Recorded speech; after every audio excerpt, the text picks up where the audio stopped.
to Jambo News on Jambo Safari Media, where we bring you the stories shaping our world. Today we are diving into critical issues from environmental disasters to political controversies. Stay tuned as we uncover the headlines. Powerful 7.7 magnitude earthquake strikes central Myanmar, shaking Bangkok. Indian farmer leader ends 123-day hunger strike, pressures government for reforms. Diplomatic tensions rise as US Vice President J.D. Vance visits Greenland amid protests. Bangladesh's power crisis eases as Adani restores electricity supply after payment dispute. Zimbabwe Mnangagwa appoints new army chief amid growing calls for resignation. Tragedy in the Red Sea, tourist submarine sinks, leaving 6 dead. Just when we thought we could take a breather, central Myanmar has been shaken by a powerful 7.7 magnitude earthquake. And now we have alarming news from Bangkok as well. Let's take a closer look at the impact of this seismic event and how they are affecting people in the region. A strong 7.7 magnitude earthquake struck central Myanmar, as reported by the United States Geological Survey. In the immediate aftermath, video footage from Mandalay Airport captured unsettling scenes of passengers crouching on the tarmac seeking safety from the tremors. The earthquake's effects were also felt in Thailand's capital, Bangkok, where buildings swayed and water cascaded from rooftop pools onto the streets below. Eyewitnesses described alarming scenes as residents rushed outside in panic. The quake is believed to be relatively shallow, occurring at the depth of just 10 kilometers, with the epicenter located in neighboring Myanmar. In addition, a high-rise building under construction in the Chatachak neighborhood of Bangkok collapsed, raising concerns for the workers on site, many of whom are feared trapped under the rubble. Video shows them fleeing the scene as the structure gave way, adding to the chaos in the city.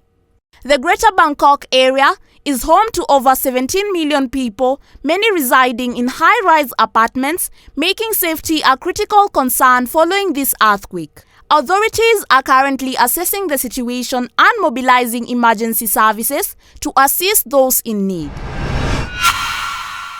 As we continue to monitor the developments in both Myanmar and Thailand, our thoughts are with everyone affected by these events. We'll bring you the latest updates as they come in. Please stay safe.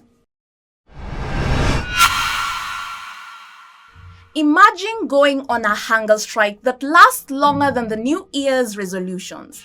Well, Indian farmer leader Jagjit Singh just pulled that off, ending his 123-day fast, pressuring the federal government to meet his demands. But what's behind this marathon of protests? And why should we all be paying attention? Let's dig in.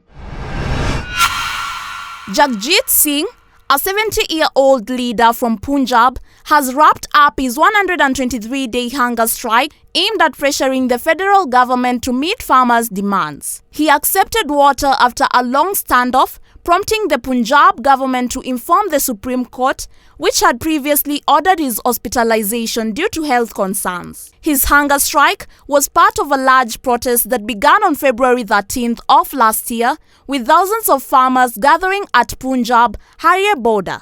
They are advocating for guaranteed prices on crops, loan waivers and compensation for families of farmers who have died in previous protests. The current protests echo the massive demonstration of 2020, where farmers camped out at Delhi borders demanding the repeal of controversial farm laws. While those laws were eventually revoked, many farmers feel their additional demands remain unaddressed. As this situation unfolds, the spotlight remains on the government to see if they will finally address the farmers' pressing concerns. We'll keep you posted on any new developments in the ongoing saga.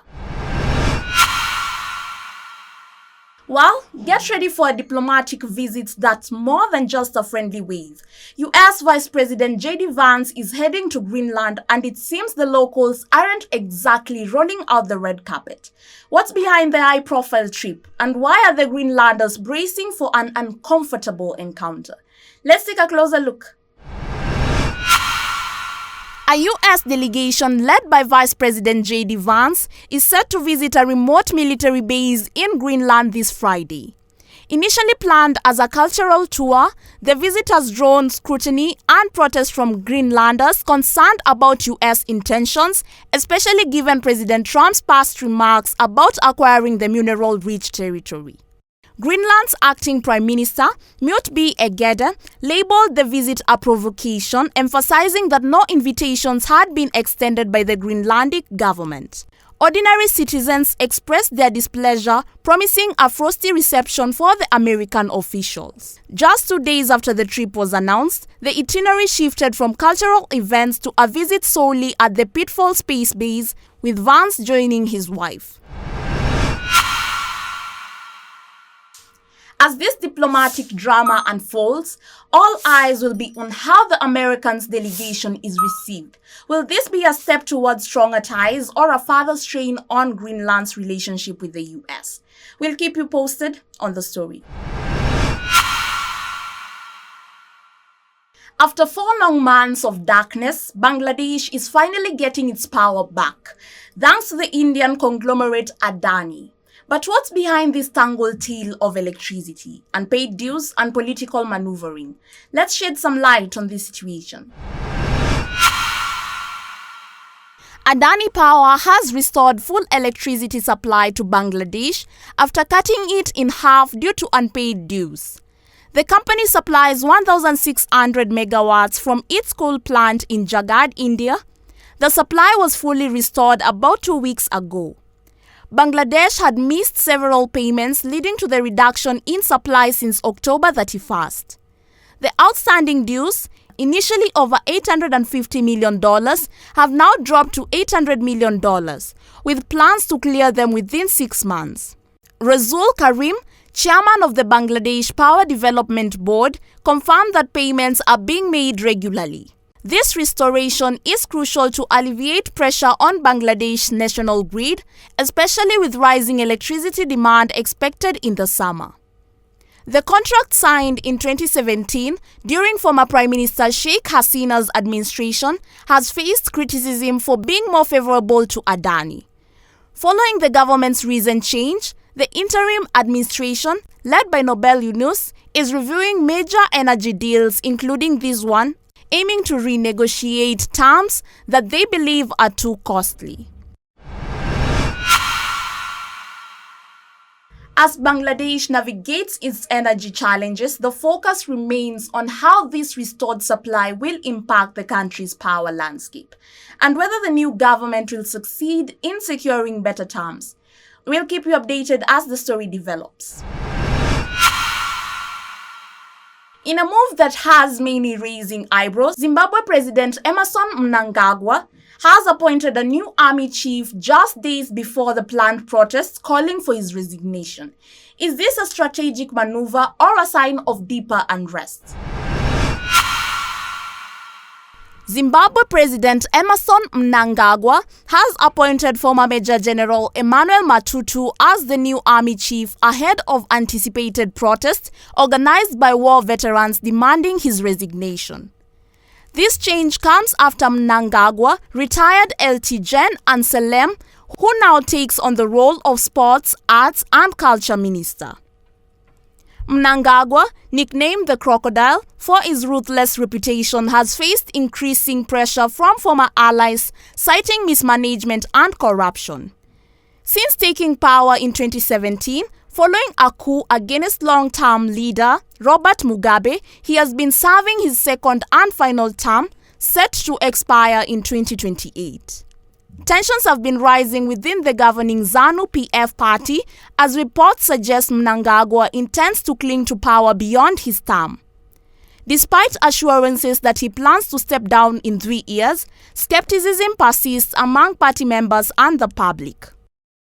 The upcoming protests have prompted warnings from the security minister against participation, and police have instituted a 4-day ban on carrying weapons or potentially dangerous items around the capital. The level of public support for the veterans movement remains uncertain, but the atmosphere is charged with political tension. As Zimbabwe braces for possible unrest, the spotlight is on President Emerson and his administration. Will this new army chief help stabilize the situation, or is it just a prelude to more turmoil? We'll keep you up to date on the story. A tragic incident in the Red Sea has left 6 people dead after a tourist submarine sank off the coast of Uganda. With the crew now under investigation, questions are swirling about safety measures and what went wrong. Let's look at the details. A tourist submarine from the Sinbad fleet sank in the Red Sea, resulting in 6 fatalities among the 45 passengers aboard. The submarine was on a coral reef sightseeing trip where it reportedly collided with a reef, leading to a loss of pressure at a depth of 20 meters. Among the deceased were 2 children and several Russian tourists. The remaining passengers, including 39 survivors and 5 crew members, were rescued, with 9 individuals suffering injuries, 4 of whom are critically injured. The Red Sea governor, Hanafi, confirmed that all victims were Russian nationals, though further details about them have not yet been released. The submarine had valid operation licenses, and an investigation is underway to determine the cause of the incident. This tragedy raises urgent concerns about safety protocols in Egypt's tourist excursion, especially following a similar incident last November where a boat sank near Marsa Alam. As investigations continue, the emphasis remains on improving safety in the Red Sea. We'll keep you updated on this developing story as you stay tuned. That wraps up our coverage for today on Jambo News. We hope you found the stories insightful and impactful. As always, we encourage you to stay informed and engaged. Remember to like, share, and subscribe.